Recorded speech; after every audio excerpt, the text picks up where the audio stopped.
Now we're stepping with Mercury in the second house. Now, if you haven't actually watched the introduction video, maybe you should do that. But this is Mercury in the second house. So, in the first house, it was mostly about initiating on a certain sense of self.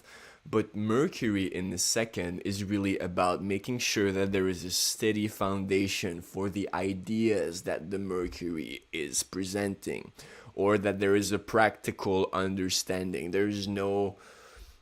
Now, of course, if you got Mercury in something like Pisces, or if you got Mercury in a sign that's more ethereal and you put it in the second house, it could make it more foggy in a sense.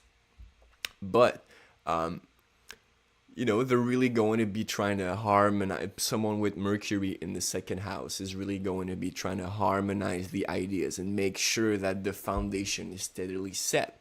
Just me making sure that the information is readily understood by explaining, like, I'm getting on a tangent and I'm repeating Mercury in the second house, people. This is to make sure that the foundation is really set. This is the second house energy, which is, I like to say that Taurus is kind of like reminiscent of the Earth. Most astrologers don't really use the Earth in astrology, but I like to use it.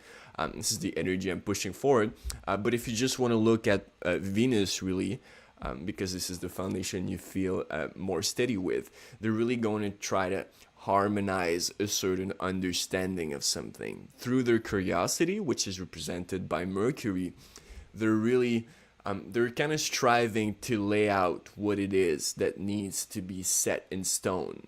Laying kind of like, maybe not the cornerstone, because that's more so Aries, but laying like the foundation for more practical thinking. Now, it is mostly, their mercurial mind is going to kind of, the way they bring ideas is really going to reflect their values and what they think they hold for themselves, their kind of possessions, if you want.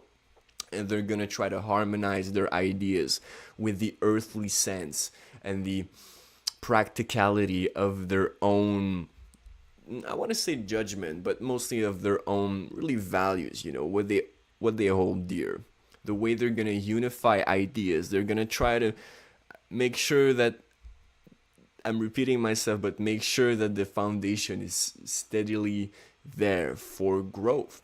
And I mean, the second house is really our possessions, but it's opposite to the eighth house, which is the possessions of others. So by making sure that the person with Mercury in the second house kind of has a steady foundation, they're also enabling others to build upon what is they're enabling others to build upon their own, intellectual playing field, if you want. They're going to put a certain idea which might not go as deep as it could really go. It's really almost going to be surface, but it's going to be a really steady surface which is there and is able to be built upon. That's what I had to say about Mercury in the second house.